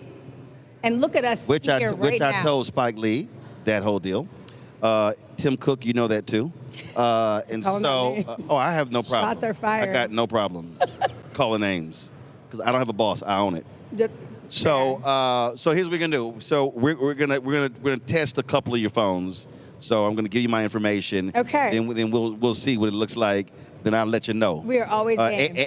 Anthony will be using one of them as well. And so. So you'll have an ecosystem Yeah. in which you could share content. Yeah. We'll look Call at that me and ecosystem. say thank you whenever you're ready, because it is coming. She already had thank you. She already had thank you.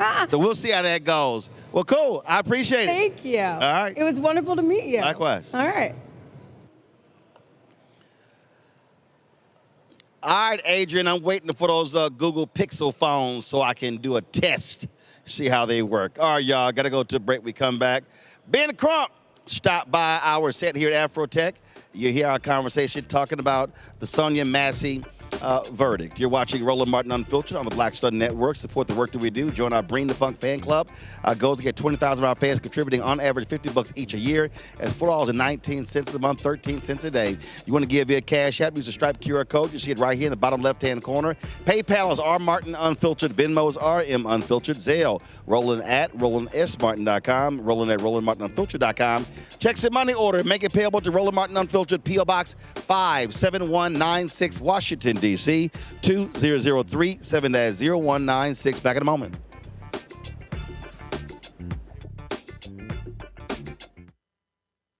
This week on The Other Side of Change. Book bans, anti-intellectualism, and Trump's continued war on wisdom. This is a coordinated backlash to progress. At the end of the day, conservatives realized that they couldn't win a debate on facts. They started using our language against us, right? Remember when we were all woke and the woke movement and all that kind of stuff?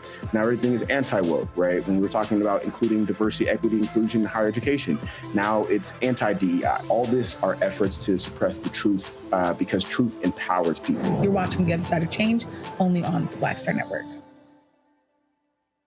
Me, Sherry Shepard, and you know what you're watching, Roland Martin Unfiltered.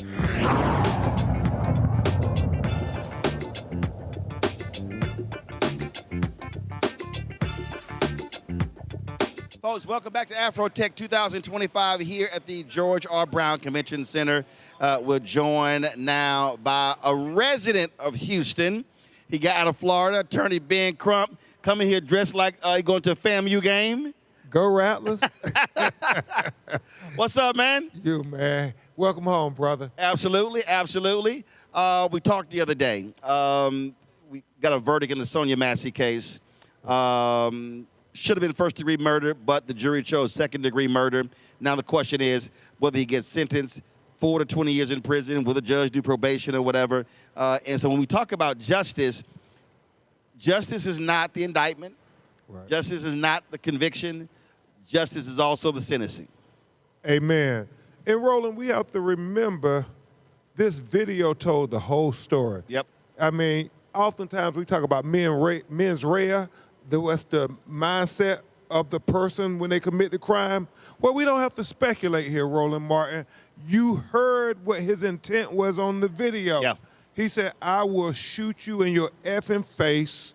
You see him come around the counter. Yep. I believe, Roland, because she was so short. Right. And she only weighed 111 pounds. So he said, I will shoot you in your face because they're taught to shoot center mass, but the counter was blocking center mass. Yep. He stepped around the counter, shot her in her face, and then, Roland Martin, he said that he wasn't even going to use his medical bag for the crazy bee.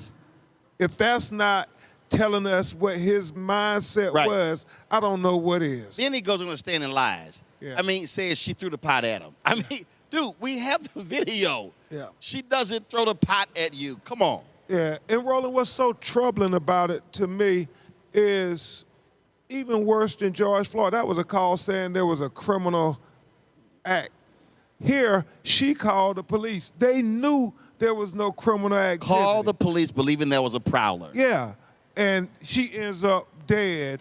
And it was so hard to sit in the courtroom and watch the video, even though I saw it 1,000 times, sitting in that courtroom, listening to his mother weep and his father talk under the breath while blood is pooling from her head. And I'm looking at those 11 white people and that brother, and I'm thinking, this is clear as day. This is straightforward. It doesn't get any simpler than this.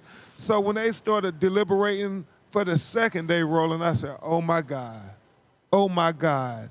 What were they deliberating between first and second degree murder, or was it second degree and an acquittal? Right. And I was reminded, Roland Martin, who the president is and what they think. Listen, that was I'll never forget, it was either in Connecticut or Delaware.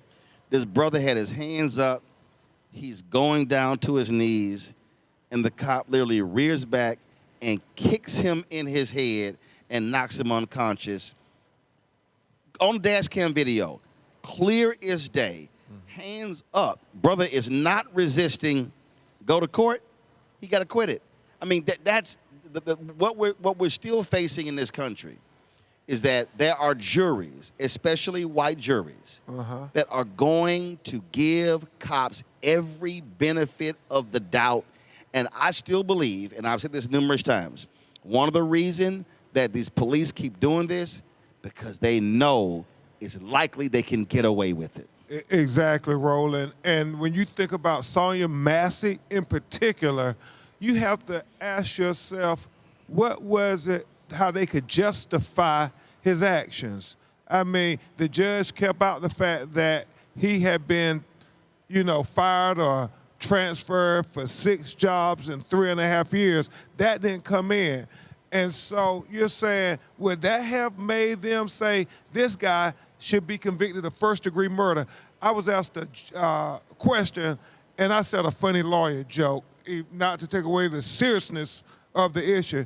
They said, well, Attorney Crump, this is the first time a cop has been convicted of second-degree murder for killing a black woman in American history. How do you think we get that?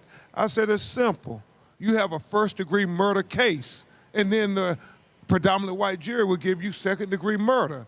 And we don't take any of this for granted, Roland. Right. That's why I thank you, man. Most people have forgot about Sonia Massey. And if we didn't have black media, black social media saying her name, white mainstream media have forgot about it. It wasn't until the conviction they started covering it. I had a woman come up to me last year thanking me for when I recite names for mentioning John Crawford. Yeah. John Crawford III. Yeah. And so, and that's the thing that what I keep also telling our people, and I'll have people who tell me, man, that stuff is triggering. And I keep saying, listen, I understand how you feel it's being triggering, but the reality is I go back to what Emmett Till's mother said when she said, no, I want them to see what they did to my baby. The reality is if we decide to stop showing it, then it becomes, it never happened. Yep. And the reason the body cam footage is so important, Grayson didn't turn his camera on. No. The only reason we know what happened because his partner turned his camera on. Officer Farley. And think about what his testimony was, Roland Martin. Officer Farley said that I pulled my gun because he pulled his gun. I never thought this small black woman was a threat. He said the person I feared was Grayson. Right. And none of that seemed to compel the jury to say this is first-degree murder. And that's why what has to happen, and we talk about... Can you imagine, Roland? Can you imagine if that was a white woman? Oh, first of all, we ain't even having a conversation. Yeah. I mean, bottom line, that's first degree. But here's the other thing. If that was a white woman, the partner would have said, "Man, what are you doing?" See, that's the other thing. Yeah. That's the other thing that is bothersome for me. In those moments, where does the cop with common sense go? Man, holster your weapon. Yeah. Put the gun down. That's what has to happen. Yeah. But and there's some case videos out there where a cop checks another cop, but it's rare. They will stand back and allow somebody to beat somebody knowing it's not right. Well, I didn't want to intervene. You got to intervene at the moment. Yeah, and you know, Roland, that's deep what you say, and we've been covering these now for almost 13 years. Yeah, Trayvon was 2012. Yeah, but you know, we covered a couple before that. You remember Martin Lee Anderson boot camp case? Yep. The reason why I think so many cops hesitate from intervening, because then they turn on them. Yes. I mean, you remember the sister up in Buffalo, New York? Yep. Stopped the cop for beating the black man, and then she got fired, lost her pension. Yep. I mean, it's, as they often say in the neighborhood, the baddest gang in town is the boys in blue. Yep. And so it all goes down to this here, Roland. We got to keep covering it because we got to show up to that courtroom, show that judge that Sonia Massey life mattered, that she was loved, that her children deserve justice, and look him in his eye and dare him to do a downward departure, because that's what they're asking for. We were here at a technology conference, and the reality is, if it's not for technology, if it's not for citizen cameras, if it's not for body cameras, we would have more cases of cops lying. Yep. Walter Scott. Yes. We would have cops lying on the reports. George Floyd. My life was in danger. Yeah. They pulled a weapon out. Yep. But because of technology, it's hard for them to counter. In Chicago, probably Laquan McDonald. The cops were breaking the dash cams, the antennas, because they did not want it recorded. Yep. And so that's what we know in New Orleans. I remember the case where the cop turns the camera off. Turns the camera off before he gets it, because he knew what he was about to do. And so, and I keep saying, the technology has to protect numerous folks. Yeah, and Roland, it's deep because you go down a rabbit hole. I think about technology, and I remember when George Floyd said, what was the difference between Rodney King and George Floyd? It was that the Apple iPhone camera got a lot better, and we got to see George Floyd vivid, graphically, firsthand. But then I'm so happy you brought up that we're at AfroTech. We got called, and I don't know whether it's a case or not, but I'm still going to fight, even if we don't make a dime. The young brother who the AI bag of Doritos, and they thought it was a gun, and then they go accost and throw him down. How many brothers and sisters are going to get wrongfully convicted because AI still has the human factor? Racism in, racism out. Yeah. So that's why we need AfroTech. Yeah. So we have to be. We have to be absolutely vigilant in this. Not only that, with AI, it could claim you committed a crime when you didn't. Yeah. And so when we talk about criminal justice, social justice reform, it has to happen there. And so we can't afford a day off. We can't afford to say, man, let's just step away from it, because in the case, that brother could have lost his life over a bag of Doritos. Yeah. Yeah. And Roland, that's why you're going to be so busy, brother. And I love you, man. You know that I tell you every time how much I respect you for having black-owned media that tell our stories unapologetically, because right now we're going through a wave of white supremacy that I've never seen. And just like they have beliefs in their white supremacy, we have to be unapologetic defenders of black life, black liberty, and black humanity. And that's what you do every day, every show, every location. So, man, keep that roll machine moving. Yeah, you know we're going to do it. It's sitting right out there right now. I mean, it's a perfect example. Last point, I saw this the other day. I guess Jake Tapper was doing some interview claiming that, well, the reason Gen Z is more conservative is because they had BLM and Me Too being shoved down their throats. That's why they're more conservative. And I'm sitting there going, no, Jake, you got that wrong. What you don't understand is that if you are Gen Z, that means you between 13 and 25, that your parents did not like. I keep reminding these people, the Black Lives Matter protest was the first time in American history a black-centered protest a majority of Americans approved. And what happened was you had folks who did not like that young white folk and Latinos and Asian Americans were responding, and they attacked BLM in 2021. It was CRT in 2022. It was woke in 2023, and it was DEI in 2024. And so they've been inundated by saying how awful that was. So I was like, Jake Tapper, you know what the hell you talking about? The reality is BLM woke a lot of people up. Trayvon woke a lot of people up. Jenna 6 woke a lot of people up. But you have adults who do not want these young white kids to be socially conscious about what's happening to black bodies. Now, you speak truth to power on so many levels, because right now it's just an outright declaration of war on everything black and brown in America. And what we have to remember is what Harriet Tubman said, Roland Martin, I saved 100 slaves, and I would have saved 100 more if they knew they were in slavery. Some people still don't understand. They have declared war on us. Absolutely. And we better be ready to fight. And if you scared, say you scared, and that's fine. We get it. But get out the way for those of us who ain't scared to go ahead and fight for our people. Get the hell out the way. Amen. Well, Ben, you keep swinging. We're going to be right here doing the same. All right, Alpha Man. I appreciate it, sir. All right, love you. All right, folks. We'll be right back. Roland Martin Unfiltered on the Black Star Network right here. AfroTech 2025 here in Houston. Back in a moment.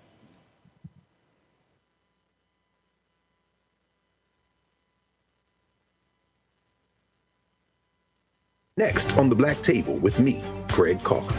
Why the America we live in today is not what the founders intended or what they outlined in the Declaration of Independence and even the Constitution. Professor and author Kermit Roosevelt will join us to talk about his book, The Nation That Never Was.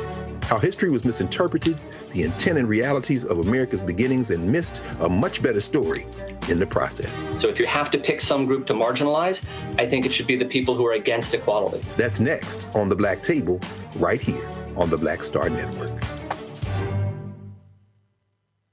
Hey, I'm Mark Morial, President and CEO of the National Urban League, and I'm watching Roland Martin Unfiltered.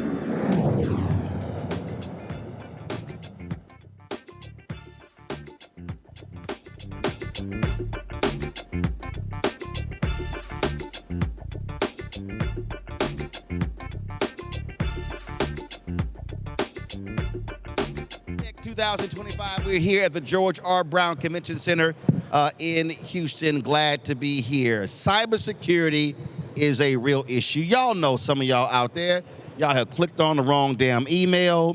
You're getting these strange Coinbase text messages. You're getting messages saying that you bought something, then you, I don't know what this is, and you call that number, boom, they got you. And so it's really important in today with technology that we protect ourselves at all costs. And my next guest is someone who knows a little bit about that. She is the founder of Peachy Geek, Dakota McDonald. How you doing? Doing really well, Roland. How are you? Great. All right, so first of all, how did you get involved in cybersecurity? Did you stumble into it, or did you say, you know what, you were 6 years old, I really want to do cybersecurity? Yeah, I don't come from a family that knows much about security, but my family did know a lot about hard work, and I got my start doing a lot of service work as a firefighter EMT. And that gave me that penchant for being, of service to other people. And I've always been interested in technology. And so my, path sort of led me to cybersecurity, being able to be of service. But I'm a creative at heart as well. And so that's kind of where Peachy Geek came from. Well, first of all, it's crazy now. I mean, literally the scams, everything. We were talking yesterday. And, I get this message saying a WhatsApp account was created. And I'm sitting there going, well, how in the hell can you create a WhatsApp account with my phone number? And all these different ways. And scammers, technology has made scamming so easy. We thought the phone call scams and the email scams were crazy. Now with phones, texts, and now all the social apps, talk about how really wild it is, and how for folks like you, it's constantly trying to stay a step ahead of these folks. Yeah, absolutely. With the rise of AI, it's really easy to create different schemes to get people's credentials, get their name, image, and likeness. And more importantly, too, get your time and attention. And in a lot of ways, with the rise of AI, it's getting harder and harder to spot, those different phishing attacks, as we call them in the security world. A couple of different ways that you can protect yourself, but as that's getting harder, you can utilize, AI to be able to help you with that. Different things that you can spot. For instance, the link itself, does it look like a reputable link? The sender, is that somebody who you're familiar with? Yeah, I get those, especially the people who invite on podcasts. And so, again, you're looking at the markers. It's like, Dear Roland Martin, okay, right there.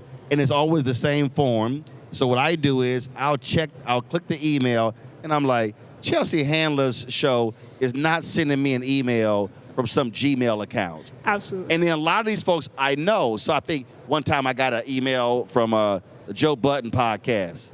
So I text Joe, Breakfast Club. I text Envy or Charlemagne. So it's happened so many times.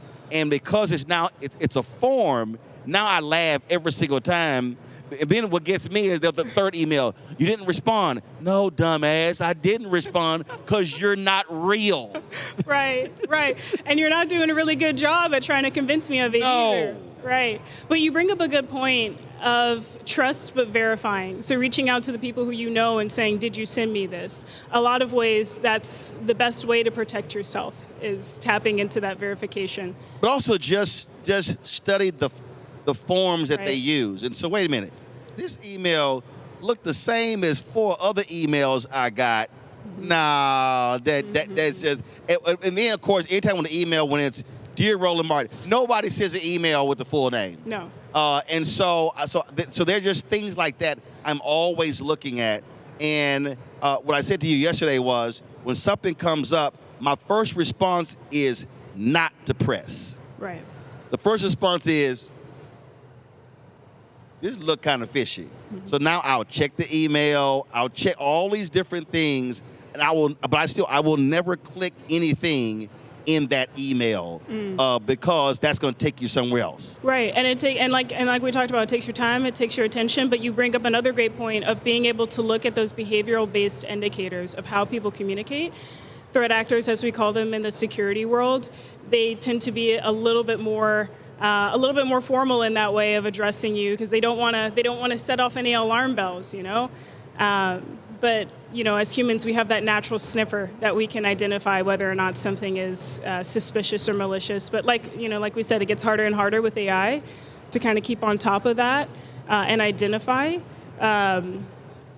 So it's an ever-evolving process for both sides. But I think as we see threat actors get more and more sophisticated, get more and more creative, because that's only natural, we'll see technology,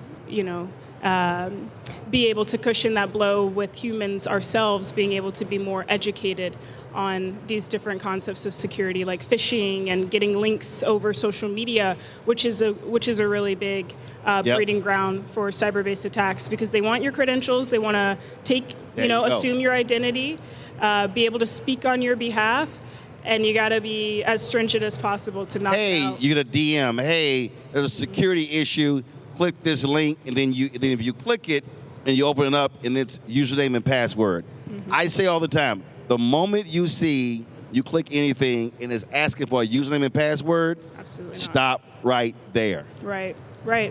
And also too, being able to look into, you brought up another good point, all elements of that email. So the sender of the email, the domain of it. If I'm getting an email from Microsoft, let's say, for instance. Right. But this is coming from a Gmail account, I know that's not legitimate. Right. And also, too, I shouldn't be receiving an email at 2 o'clock in the morning, to give any sensitive information, no banking details, nothing like that. I'm not giving any of that government-related information. Right. Yeah, to somebody I don't know, especially on the internet. And so share with folks how you take Apple, you take other companies. They have built-in security features. Google as well. I think I checked. I wanted to see who was trying to get into my email, and I forgot what I went through. I was talking about Digital Guy, and we went through, and it was same thing. It was like at 2:30, at 2:48, at 3:15, at 3:30, all these different, and I'm looking at the country of origin, all this sort of stuff is kind of like, yeah, I see what the hell y'all were trying to do. And that's one of the things you can tech. So let's talk about two-factor authentication. Should folks do that? Absolutely. Yes, multi-factor authentication, two-factor authentication is that second layer added step of being able to say I am who I say I am. And a lot of ways threat actors are taking advantage of that with QR code-based attacks, where, for most individuals, most businesses, unfortunately don't yet have multi-factor authentication set up. So with that, you'll have these threat actors send emails on behalf of their IT or on behalf of Microsoft, let's say, for instance, or, just try to get the individual to set up multi-factor authentication as a consumer, when in reality, they're not Duo, Microsoft Authenticator, they're not, Okta or Cisco. And what they do from that is, you set up that spoofed multi-factor authentication, you give them the credentials, so now they have that one-time passcode. Boom. To use and have your resources. Right, absolutely. And, okay, so you have that. Now, there's been a raging debate in one of these group chats I'm in, because some people use their cell phone as the notification versus their email. Which one should folks actually use? So when we need to send an alert, is this you? Yeah. Is it better to do with the email or the cell phone or through a text? I think it depends on the person, whatever they're most comfortable with. So most individuals, text is the best way to reach us. Me personally, if I'm going to get a multi-factor authentication, I prefer to have it from the app itself that I've set up as my authenticator. Also, one thing to mention too, you brought up with Google, the security checkup, which they'll take the users through to be able to see whether or not they have those two-factor authentication set up, best password policies, whether or not that's in place. Another good area for users to, make sure that they're hygienic, if you will, with their security on Google. But I like to use the apps specifically.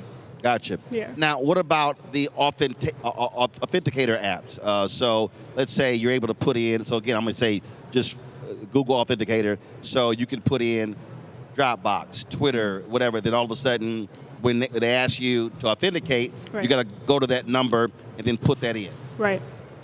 Yep, that's exactly the process. That's what I use myself. And it's a bit of a bear.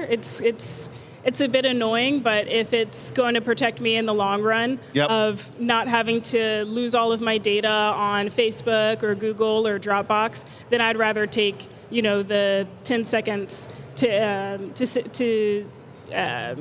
put that password in that says who I say I am. So let's talk about passwords. A lot of people have real simple passwords. That's easy to get into. What does it make sense for someone to sit down and come up with a 12-letter password that has exclamation points in it, one in it, ampersand in it, and of course you need to save it so you know what the hell it is. Right. That makes a hell of a lot more sense than just real simple words, things along those lines. Yeah. One thing I would recommend is using Google's password manager. Google is the only one that has one. Apple has it as well, where it'll create very complex special character Apple be like, passcodes. Do you care to use a strong password? Right. And it'll save it automatically to your iCloud account. Personally, that's something that I think is a great option if someone can't think of something, a passphrase, for instance, that they want to use. But in other ways, I highly recommend people to get creative and, think of passphrases to themselves that they like to use, but be unique, because if you think like a threat actor, if you want to get into somebody's account, you're going to think about the things that they're most interested in. You're going to think about their pet names and, what street they grew up on. We all get those security questions for the verification. So personally, for me, I'd rather just, in the day and age of the internet where I have social media and it's easy for people to know what I'm into. Yeah, that's easy. Yeah, I'd rather have something else create my password that's going to be very hard to crack. Absolutely. A couple more questions. One, VPN. Explain to folks what that is. And for those of us who travel a lot, you're in airports, you're in hotels, you're using Wi-Fi networks. Now these folks are stealing stuff by plugging into USB ports in airports, whatever. Does a VPN make sense? Well, the person don't explain even what that is. Yeah, so a VPN is a virtual private network, and it creates an encrypted tunnel for individuals to be able to use the internet, use their resources without the information being easily encrypted by a threat actor. Is it a device or is it on the computer? It can be both. It can be on a device or a computer. It's a service as well that can be offered that's available for any type of device. And so if you use a VPN, you're using that to be able to access the internet, and how's it protecting you? Yeah, so it masks your IP. So for instance, if I'm in Chicago and I want to be able to get on Netflix and watch something that's maybe based in another country, I can utilize a VPN and select the country that I want to, mask that I'm from, and be able to watch whatever TV show or movie that I want to do. That's in a nutshell what VPNs are. Okay. Any other basic principles that people need to be utilizing around to protect themselves when it comes to cybersecurity? There's a couple of things. One, I think cybersecurity falls back on, like I had mentioned previously, having that trust, but the verification of the information that you're reading, what you're taking in. Is it legitimate? Is it, is that integral, or does that information, is it authentic is the word that I'm looking for. Cybersecurity starts with ourselves, making sure we're doing the best we can to be protected. And little things of setting a multi-factor authentication for your social media accounts, for having the default not to click on links, no matter where they're delivered to. Right. Social media or email. Those are likely the biggest things you can do. And especially when it comes to the cell phones as well. You see a phone call that you don't know who it's from, don't answer it. Yeah. Because they're hoping they want to record you saying hello. Right. And because now, we're operating now with AI, and they want to be able to mimic your voice, because sometimes folks use their voice to be able to access their accounts, stuff like that. Right. Absolutely. All right, then. Yeah. Well, Dakota, we certainly appreciate it. Thanks a bunch.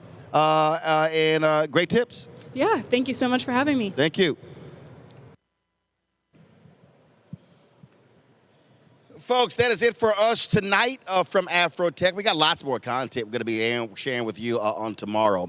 But that's it for us. And I am actually going to be speaking tomorrow night. We have a guest host tomorrow. I'm speaking tomorrow night, giving the keynote speech at the National Panhellenic Convention happening here in Houston. So I look forward to giving that speech on tomorrow night. I might see y'all in Atlanta on this weekend, the National Association of Black Journalists. We got our board meeting there, so I'll be in Atlanta for the weekend. Don't forget Monday. We got 2 shows on Monday, 11 special edition, y'all, 11:30 a.m. to 1:30. We're going to be live from Suffolk, Virginia. We're going to be, of course, focusing on the Virginia races. Then Monday night, we're going to be live from Virginia Beach, 6 to 8 p.m. Eastern. You don't want to miss that. So, again, live in Suffolk, 11:30 a.m. to 1:30 p.m. Monday, live Virginia Beach, 6 to 8 p.m. Then, of course, election night takes place on Tuesday. We're going to be broadcasting live as well. We have live coverage right here on Roland Martin Unfiltered. So lots and lots and lots to uncover and unpack, folks. We appreciate Morgan DeBond, the whole team at Blavity and AfroTech for their hospitality. It's been great covering this over the last few days. And so, again, we met some great people, got some great content as well. Folks, don't forget to support the work that we do. Join our Bring the Funk fan club. Your dollars make it possible for us to do the work that we do. If you want to contribute via Cash App, use the Stripe QR code. You see it right here, bottom left-hand corner. PayPal is R Martin Unfiltered. Venmo is RM Unfiltered. Zelle, Roland at RolandSMartin.com. Roland at RolandMartinUnfiltered.com.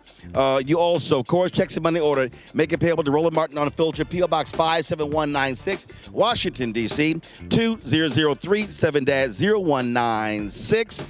Download the Black Star Network app, Apple phone, Android phone, Apple TV, Android TV, Roku, Amazon Fire TV, Xbox One, Samsung Smart TV. You also, of course, be sure to get a copy of my book, White Fear, The Browning of America's Making White Folks Lose Their Minds, available at bookstores nationwide. Be sure, of course, to also support get our Roland Martin Unfiltered Black Star Network swag. You can get that by going to shopblackstarnetwork.com. Shopblackstarnetwork.com. Also, support the black-owned businesses that we have on shopblackstarnetwork.com. By going to our marketplace. So all those products you see are black-owned companies right there on Marketplace. And so you see all the products there on the desk. Get all those products right there, shopblackstarnetwork.com. And, of course, also support fan base. They've raised now $13.5 million. They're $3.5 million away from hitting their Series A goal of $17 million. If you want to invest, go to startengine.com/fanbase. startengine.com/fanbase. Folks, that's it. I will see you. Hey, y'all, we got this. We got a new shot, y'all. We got an 18-foot crane. So now we've been real fancy. And so we really doing up. So I'll see you guys tomorrow right here, Roland Martin Unfiltered on the BlackStarNetwork.com. That's it for us from AfroTech in Houston. See you next year for the 10th anniversary. Holla!